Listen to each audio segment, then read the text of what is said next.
The Guardian newspaper article. A portrait of Rizia Begum wearing a headscarf. We lay like corpses. Then the raping began. 52 years on, Bangladesh's rape camp survivors speak out. In 1971, the Pakistan Army began a brutal crackdown against Bengalis in which hundreds of thousands of women were detained and repeatedly brutalised. Only now are their stories beginning to be told. Warning: graphic information in this report may upset some readers. Supported by Thaslima Begum in Dhaka. Monday, the 3rd of April, 2023. It was the summer of 1971, and the distant murmurs of a war that began months earlier had made their way to Rajshahi in Bangladesh, across the north bank of the Padma River, to Noor Jahan's door. The 14-year-old was playing in the courtyard with her little sister when a loud military truck came to a halt outside the family's farmhouse. Armed soldiers threw the two girls into the back of the truck, where they discovered several women sitting back to back with their hands tied. They told us to look down and to remain silent, recalls Jahan, now 65. The truck continued through the small town, making several stops, each time loading more women and girls into the back as if they were cattle. All the women were sobbing silently, Jahan describes, too afraid to make a sound. We had no idea where they were taking us.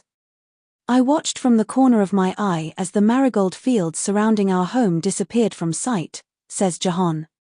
I remember clutching my sister's hand tightly and being terrified the entire time. We had all heard about the butcher of Bengal and his men. The hands of Noor Jahan.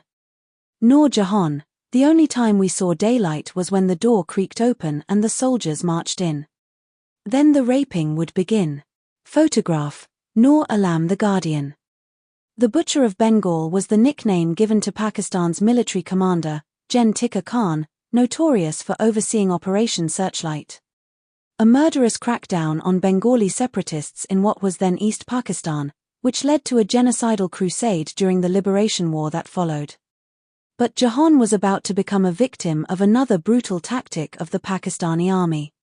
Alongside the killings, soldiers carried out a violent campaign of mass rape against Bengali women and girls.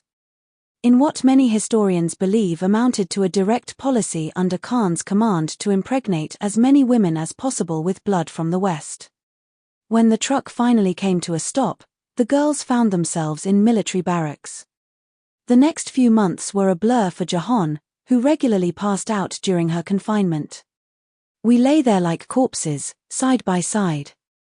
There were 20, maybe 30, of us confined to one room, she recalls tearfully. The only time we saw daylight was when the door creaked open and the soldiers marched in. Then the raping would begin. During the conflict that led to the birth of Bangladesh, military-style rape camps such as the one in which Jahan was held were set up across the country. Official estimates put the number of Bengali women raped at between 200,000 and 400,000, though even those numbers are considered conservative by some.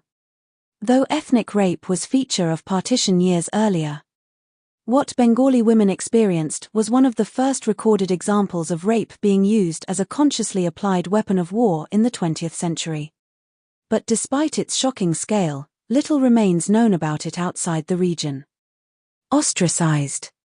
Within Bangladesh, widespread stigma led to the women being ostracized by their communities, and their horrifying accounts were often suppressed by shame. Today, a plaque on the wall of the Liberation War Museum in Dhaka says it all. There are not many records of this hidden suffering. Yet in every corner of Bangladesh, there are survivors with terrifying testimonies. In August 1971, Rizia Begum had gone looking for her husband, Abu Saka, who had been missing for several days. She wandered anxiously through the abandoned streets of Tejturi Bazaar in Dhaka, where Saka was a fruit seller, but he was nowhere to be found. Begum turned a corner when she found herself face to face with a group of soldiers. She tried to run but was struck on the head with a rifle, a scar she still bears.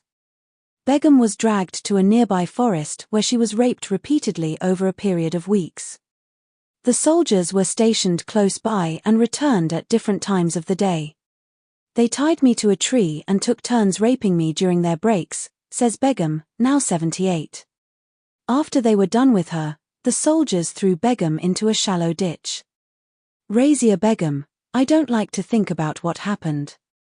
But after all these years, it has been difficult for me to forget. Photograph, Noor Alam The Guardian. A passerby eventually found her and took her to a shelter, which Begum describes as a lost and found for women who were abducted during the war. Such makeshift shelters had been set up in districts across the region for the many women who had been abducted and abandoned miles from their home. Women didn't often leave the house during that time, so many of us didn't even know our proper addresses, says Begum. Begum's husband tried 4 different shelters before he found her and took her home. I don't like to think about what happened, says Begum. But after all these years, it has been difficult for me to forget. I still have nightmares. On the 16th of December, 1971, the war came to an abrupt end. Although independence had been won, thousands of Bengali women, such as Jahan and Begum, would be rescued from shelters and rape camps across the country. Rescue Mission. Maleka Khan, then secretary of the Bangladesh Girl Guides Association, was tasked with mobilizing female volunteers to help with war recovery efforts. But after learning about the discovery of women who had been raped and held captive in underground bunkers near Jahangir Gate in Dhaka, Khan decided to lead the rescue mission herself. When Khan arrived, she was shocked by what she saw. There were women who were completely naked, Khan, now 80, says. They were abandoned in bunkers, where they had been kept and tortured during the war. Khan bought the women clothes and, after helping them out, they were in a state of shock and couldn't speak, says Khan. Some had their hair chopped off, while others were heavily pregnant. There was an air of disbelief about the whole thing. It was all so horrific. The women were taken to safe houses provided by the government of the newly independent Bangladesh. In an effort to integrate rape survivors back into society, Sheikh Mujibur Rahman, the founding father of the nation, granted them the honorific of Birangana and established a rehabilitation program for the women, of which Khan became executive director. Maleka Khan, there was an air of disbelief about the whole thing. It was all so horrific. Photograph, courtesy of Khalid Hussein Oyon. The rehabilitation program provided shelter, counseling and training for survivors, while entrusting medical practitioners with the task of dealing with unwanted pregnancies, Khan says. 2 things then happened: temporary legislation to allow later abortions and an international adoption campaign for babies that had been abandoned. Geoffrey Davis, an Australian doctor who specialised in late-term abortions, was brought in by the World Health Organization to oversee the high-risk procedures. He described how the Pakistani army would conduct their attacks on towns and villages during the war. They'd keep the infantry back and put artillery ahead, and they would shell the hospitals and schools.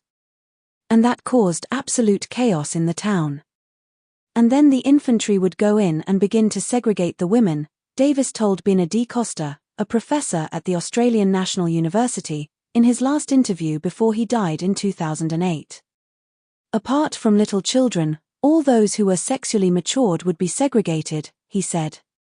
And then the women would be put in the compound under guard and made available to the troops. Some of the stories they told were appalling. The women had it really rough. They didn't get enough to eat. When they got sick, they received no treatment. Lots of them died in those camps. They all had nightmares. You never get over it. A lot of them had tremendous anxiety because we were foreign and they didn't trust anybody who was foreign, he said. They didn't know what we were going to do to them. It was very difficult. The doctor also reflected on his conversations with soldiers who had taken part in the rapes but could not seem to understand what all the fuss was about. We still haven't received an apology from Pakistan for the horrendous war crimes it committed against the Bengali people. They were in a prison in Camilla and in pretty miserable circumstances, and they were saying, "What are they going on about? What were we supposed to have done?" It was a war, said Davis. The really disgraceful thing is that all these officers were trained in Sandhurst in England, and that was just not acceptable. Today, Women in Bangladesh are finding ways to write Barangana women back into a history from which they had been largely erased. Rising Silence, an award-winning documentary by the British Bangladeshi playwright Lisa Ghazi, preserves the testimony of some of those still alive. Convictions. Uncovering the women's stories left Ghazi asking herself, how can a woman's body instigate so much hatred and violence? If we need to shame a family, we go after their daughters. If we need to shame a country, we go after their daughters. It's the same mindset. Barangana women featured in the award-winning documentary Rising Silence. Photograph, handout.